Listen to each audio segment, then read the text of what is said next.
I just came back from Target and I got this little mouse toy for Esther, and she doesn't usually like toys, but I thought she might like this one, and so far it seems to be a hit. Hi! Did you like your present? Let's see here.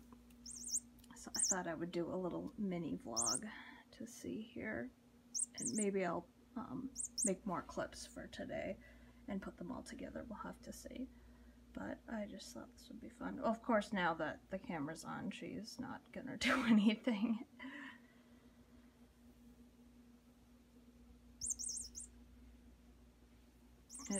The idea is it squeaks when it's moved, and so when I was checking out and getting everything put in the bags and then getting the bags in and out of my car, the bag was squeaking up the wazoo, which was kind of funny. No? She's probably thinking, Mom, turn the camera off.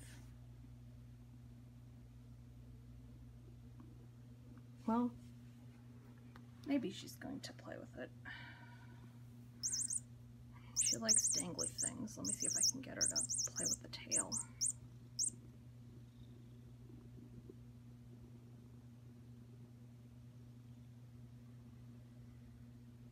No. It probably smells like grocery store. I might need to dip it in catnip to get her to like it. She doesn't like things that smell different. So I guess there's not much to see here. Oh well. I will dip it in catnip and we will try again. Okay, the mouse has been dipped in catnip and we will see what we see here. The little bird thing is one of the toys that we got her for Christmas. We don't buy her a lot of toys, but every so often we get one that we think she might like. She's not a big fan of cat toys, which is kind of weird. Most of the things she likes aren't actually toys, like strings and electric cords and shoelaces and all kinds of things that are best left alone. Huh. Yeah, you would much rather have shoelaces. Here, should we try the mouse again? Let's try the mouse. Come here.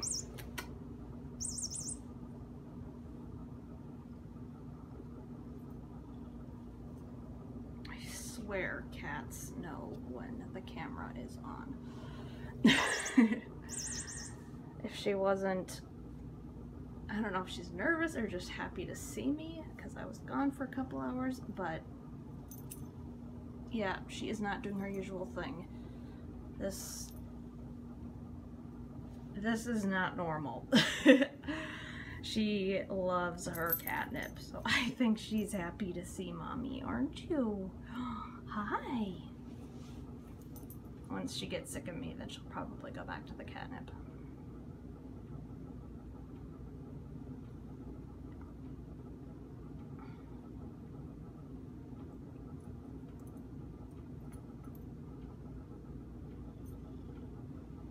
There we go. I wonder if she'll move it enough to make the noise, or if she's just gonna kind of nuzzle with it. But I think the catnip was the problem. I think the catnip took care of the problem. Wow, I can't talk today. I think maybe she didn't like the smell.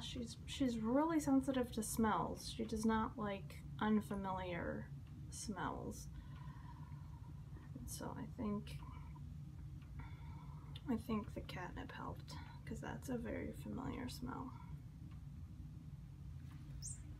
There we go. It's making a little noise now. I don't know if you could hear that. It was a little bit of a chirp. I hear high-pitched noises really well, so especially with my hearing aids, I hear the chirp pretty well.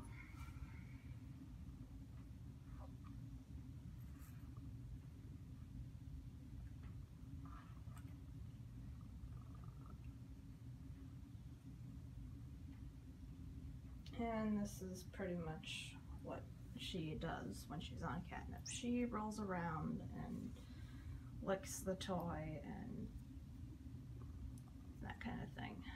So that's probably enough footage of cat and mouse here. you nice and stoned? Are you nice and stoned?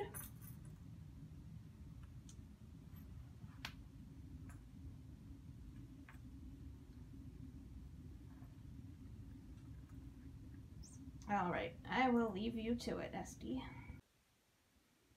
I just did some organizing in the kitchen and office because I have some friends coming over tomorrow night for my birthday. Well, my real birthday is Tuesday, but we're celebrating tomorrow. And now I'm just relaxing with the coloring book I got at Target today with a gift card. And this was actually in the dollar section. This was only $5. And I'm working on the first page. And so it's like a kaleidoscope pattern, and I'm doing a pattern with different warm shades for this first page here. And I'll show you some of the other pictures. Sorry, my throat is so dry. I don't know what the problem is. That one's gonna be a doozy. So is that one. Oh my goodness. There are quite a few, so I won't show you all of them, but that is more or less what it looks like. And this is my big bag of pens here. And Esther's over here just hanging out in her Papazon. Hi, sweetie.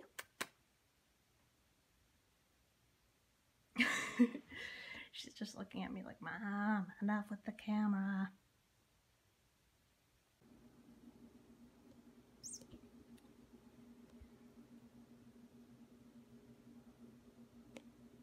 Since I turned the camera off, she's gotten really active with the mouse toy, so I thought I would see if I could catch her in the act.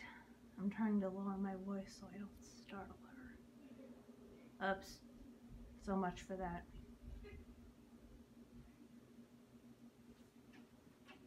Now she's startled because people are walking up and down in the hall. It's like, people, I'm trying to observe my cat in her natural habitat here. Can I get some cooperation? Hey, just ignore Mommy. Go back to what you were doing. Well, so much for that. Hi. Just pretend I'm not here.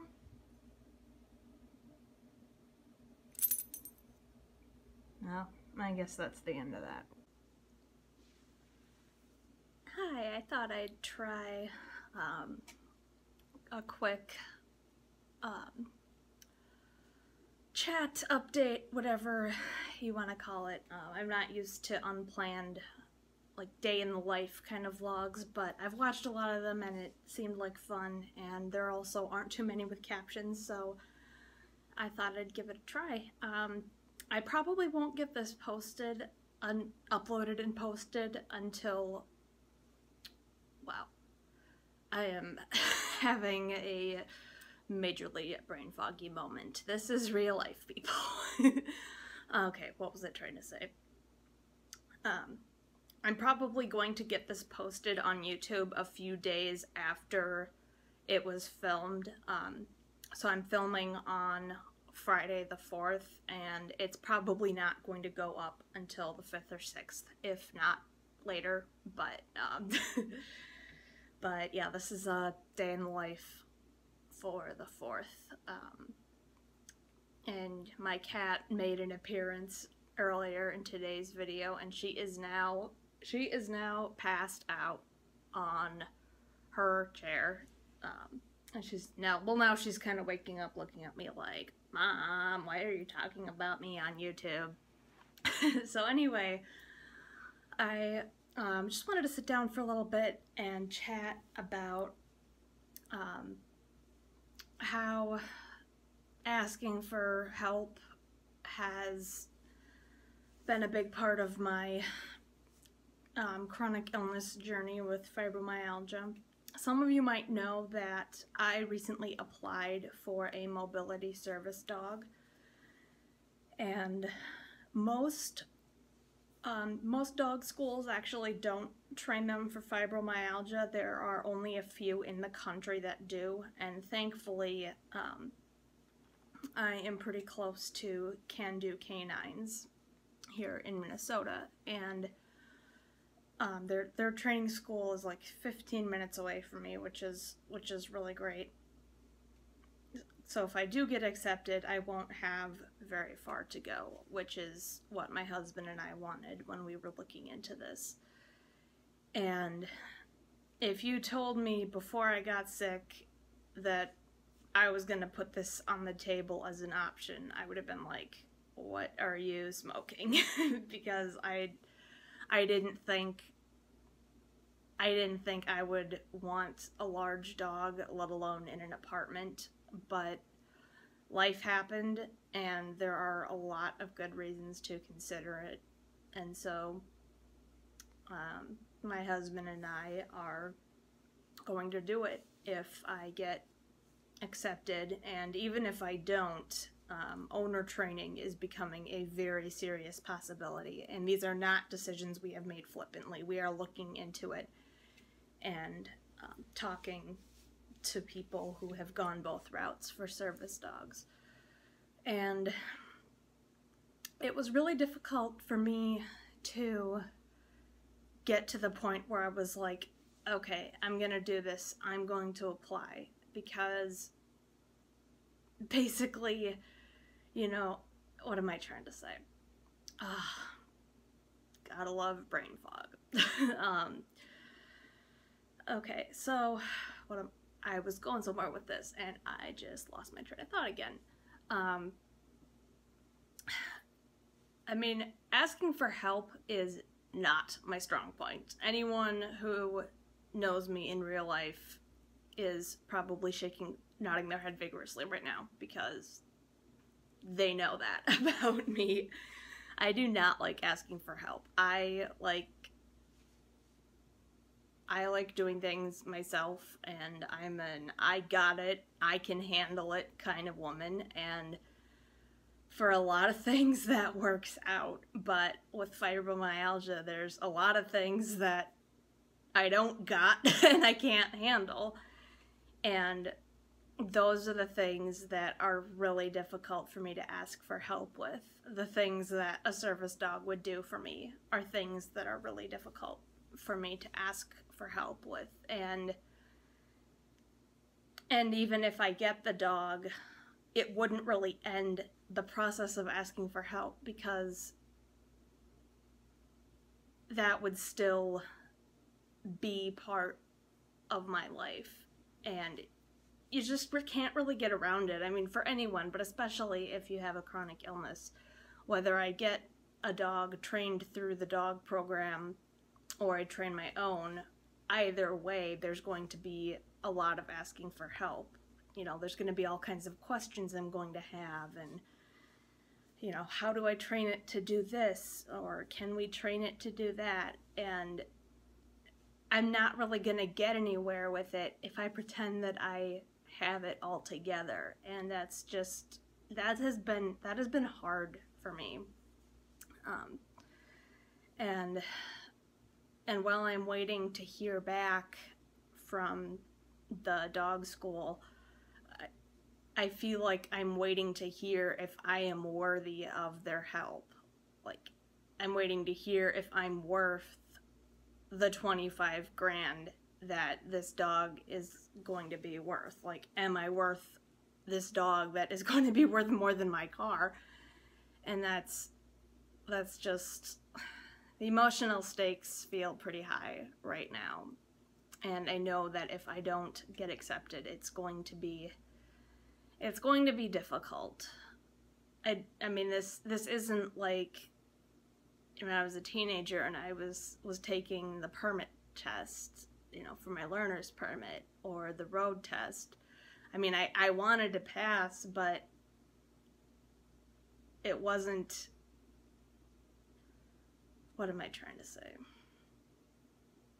There wasn't as much emotional stock in it. It was just like, you know, if I don't pass, I'll be disappointed, but I'll study and take it again. And with this, it would feel like they're saying, sorry, you're not worth helping. And intellectually, I know that that's not it. I know that there is a lot of demand for these dogs, and they need to make the best decisions they can about who would be a good candidate, because they do put a lot of work into these dogs, and they want to place them with owners who can get the most use out of them. So intellectually, I know they're not out to get me, but this past week has been really rough, and there have been a couple days where having a dog would have really saved my butt, and those were the days where I was really feeling it.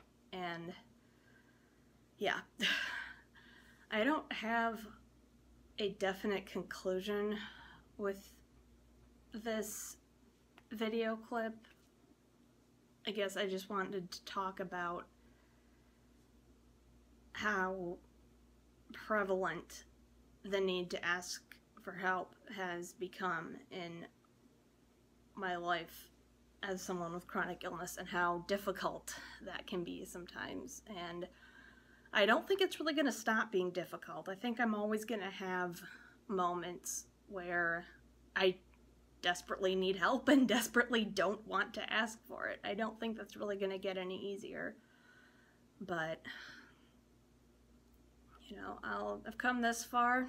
I'll get through this, and I'll get through it all the other times that I need to ask for help and don't want to. So, yeah.